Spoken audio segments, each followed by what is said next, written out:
तो वेलकम, स्वागत करता हूं आप सभी का एक बार फिर से। मैं Ghanshyam Sharma R S junction पर दिनांक 12 और 13 अक्टूबर 2020 की करंट अफेयर्स लेकर के। तो दोस्तों, हाल ही में हाई कोर्ट में भी एलडीसी की भर्ती निकली है, जिसके लिए आप फॉर्म अप्लाई कर सकते हैं। बहुत से एग्जाम्स अभी आने वाले समय में होने वाले हैं, तो अपनी तैयारी में जुटे रहें और अपनी तैयारी को हमारे इन करंट अफेयर्स से और बेहतर बनाते रहें। शेयर करें अपने दोस्तों के साथ और लगातार डेली हमारे करंट अफेयर देखें, ताकि आपको बेहतर से बेहतर जो सूचनाएं हैं वो मिल सकें, जो आपकी तैयारी में मदद करेगी। चलिए, तो आज के हमारे प्रश्न की शुरुआत करेंगे। 45वां प्रश्न जो हमारा इस महीने का है, उसके अनुसार कौन सा एक खिलाड़ी है निम्नलिखित में से जिसने हाल ही में महिला एकल का फ्रेंच ओपन का खिताब जीता है। तो फ्रेंच ओपन 2020 का महिला एकल का खिताब जीत करके कमाल किया है इगा स्विटेक ने। इगा स्विटेक जो है वो एक गैर वरीय, अर्थात जिसको कोई वरीयता नहीं थी, इस प्रकार की खिलाड़ी थी, गैर वरीय प्राप्त खिलाड़ी थी, जिनको जो है फ्रेंच ओपन 2020 में जीत हासिल हुई है। उन्होंने सोफिया कैनिन को जो है हराया और इसके साथ ही सोफिया कैनिन को इस वर्ष का दूसरा ग्रैंड स्लैम खिताब जीतने से रोक दिया। चलिए, इस पर थोड़ा सा चर्चा कर लेते हैं, जानकारी और ले लेते हैं। तो अमेरिका की चौथी वरीयता प्राप्त खिलाड़ी थी सोफिया कैनिन, जिनको फ्रेंच ओपन जो है उसमें पोलैंड की गैर वरीय खिलाड़ी जिसका नाम इगा स्विटेक है, उन्होंने हरा दिया। इगा स्विटेक का ये पहला ग्रैंड स्लैम खिताब है। यहां तक कि पोलैंड की पहली वे खिलाड़ी बन गए हैं जिन्होंने जो है इस तरह से खिताब जीता है। वे केवल 19 साल की हैं और इसके साथ ही उन्होंने सबसे कम उम्र में महिला फ्रेंच ओपन चैंपियन बनने का 1992 के बाद में नया कमाल जो है किया है।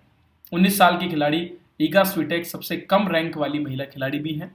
वह 2007 में जस्टिन हेनिन के बाद इस खिताब को जीतने वाली पहली गैर वरीय खिलाड़ी, अर्थात 2007 में जस्टिन हेनिन द्वारा इस खिताब को जीता गया था, जब उनको कोई वरीयता उस टूर्नामेंट में नहीं दी गई थी। वरीयता का मतलब है रैंकिंग। स्वियातेक ने अपनी खिताबी अभियान के दौरान 2018 की चैंपियन सिमोना हालेप और 2019 की उप विजेता मार्केटा वेंद्रोसोवा को भी हराया था। अमेरिका की 21 साल की कैनिन ऑस्ट्रेलियाई ओपन की सफलता को यहां दोहराने में नाकाम रही। चलिए आगे बढ़ते हैं और बात करते हैं हमारे अगले प्रश्न की। दोस्तों, राजस्थान से जुड़ा हमारा अगला प्रश्न है। राजस्थान के एक आईएएस अधिकारी हैं जिन्हें हाल ही में सम्मानित किया गया एक्सीलेंसी अवार्ड से कोरोना वायरस के दौरान बेहतरीन प्रबंधन के लिए। इनका नाम है रोहित कुमार। दोस्तों, ये वर्तमान में जो हमारा पंचायती राज विभाग है उसके एसीएस हैं, ठीक है, अतिरिक्त जो चीफ सेक्रेटरी हैं उसके रूप में ये हैं।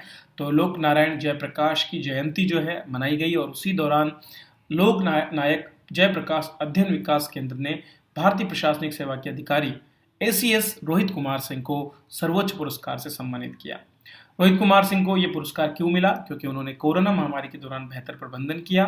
वे राजस्थान में ग्रामीण विकास एवं पंचायती राज विभाग के अतिरिक्त मुख्य सचिव भी हैं। पर्यावरण के क्षेत्र में शानदार कार्य करने के लिए उनके अलावा उत्तराखंड में रहने वाले डॉक्टर अनिल प्रकाश जोशी को भी अवार्ड से सम्मानित किया गया है। चलिए बात करते हैं अगली खबर की। खेलों से जुड़ी अगली और खबर, ये भी बहुत इंपॉर्टेंट है दोस्तों, कई बार यहाँ से प्रश्न आते हैं। इसी क्रम में फ्रेंच ओपन 2020 के पुरुष वर्ग में राफेल नडाल ने जो है नोवाक जोकोविच को हराते हुए ग्रैंड स्लैम खिताब जीता, लगातार 20वीं बार। तो दोस्तों, 20वीं बार ग्रैंड स्लैम खिताब जीत करके उन्होंने रोजर फेडरर की बराबरी की और अब जो है केवल एक मुकाबला और जीतने के साथ ही वे सर्वाधिक ग्रैंड स्लैम खिताब जीतने वाले खिलाड़ियों में शामिल हो जाएंगे। तो रोला गेरो किसको बोला जाता है? लाल मिट्टी। जो फ्रेंच ओपन होता है वो लाल माटी में, लाल बजरी में खेला जाता है। तो रोला गेरो के बादशाह के रूप में जाना जाता है स्पेनिश स्टार राफेल नडाल को, क्योंकि उन्होंने 13वीं बार जो है फ्रेंच ओपन सिंगल्स का खिताब जीता है। वर्ल्ड नंबर 1 सर्बिया के स्टार नोवाक जोकोविच को उन्होंने हराया। दोस्तों, 34 साल के नडाल ने 20वें ग्रैंड स्लैम टाइटल पर कब्जा करके महान प्रतिद्वंदी 39 साल के रोजर फेडरर की बराबरी की। नोवाक जोकोविच 17 ग्रैंड स्लैम टाइटल के साथ तीसरे नंबर पे हैं। तो दो खिलाड़ी ये, उसके बाद ये तीसरे। 2020 में ऑस्ट्रेलिया ओपन में नोवाक जोकोविच और सोफिया कैनिन ने मुकाबले जीते, जबकि 2020 के यूएसए ओपन में डोमिनिक थियम और नाओमी ओसाका विजेता रहे। अगर बात करें 2020 के विंबलडन ग्रैंड स्लैम की, तो ये कोरोना वायरस की वजह से रद्द कर दिया। टोटल 4 जो ग्रैंड स्लैम है वो कंप्लीट हो चुके हैं और चारों के परिणाम आपके सामने हैं। मैंने आपको बता भी दिए हैं कौन कौन इसमें विजेता है, जहां से आपको प्रश्न पूछे जा सकते हैं। खेलों की बात करें तो दोस्तों भारतीय शतरंज खिलाड़ी ने chess.com की 2020 की जूनियर स्पीड ऑनलाइन शतरंज चैंपियनशिप जीती। जी हाँ दोस्तों, ये खिलाड़ी हैं निहाल सरीन। 16 वर्ष के इस छोटे से खिलाड़ी ने जो है ये कमाल किया। तो chess.com की 2020 की इस शतरंज चैंपियनशिप को जीतने के लिए इन्होंने रूस के एलेक्सिस सराना को हराने का बेमिसाल काम किया। दोस्तों निहाल सरीन को यह खिताब अपने नाम करने पर $8,766 की राशि भी मिली है। इसके साथ ही उन्होंने 2020 के स्पीड चेस चैंपियनशिप के लिए क्वालिफाई कर लिया। तो ये जूनियर था, लेकिन अब जो है वे सीनियर में भी खेलेंगे। मई 2020 में भारत के नन्हे 16 वर्षीय शतरंज खिलाड़ी ग्रैंड मास्टर निहाल सरीन ने फटाफट शतरंज के ऑनलाइन बैंटर ब्लिट्ज कप के 3 मिनट प्रति खिलाड़ी के ब्लिट्ज मुकाबले में मौजूदा विश्व चैंपियन मैग्नस कार्लसन को भी पराजित कर दिया था। तो निश्चित रूप से इनकी प्रतिभा यहाँ पर हमको देखने को मिलती है और इस तरह से इन्होंने एक बार फिर से देश का नाम रोशन किया है। दोस्तों राजस्थान में पंचायती राज के चुनाव संपन्न हो चुके हैं और इसी क्रम में जो है पंचायती राज का जो हमारा चौथा चरण है वो भी समाप्त हो गया। तो आपको बताना है कि पंचायती राज चुनाव के कौन से एक चरण में सर्वाधिक मतदान जो है यहां पर हुआ। तो सर्वाधिक मतदाताओं ने चुनाव में भाग लिया, कौन सा? द्वितीय चरण। क्यों?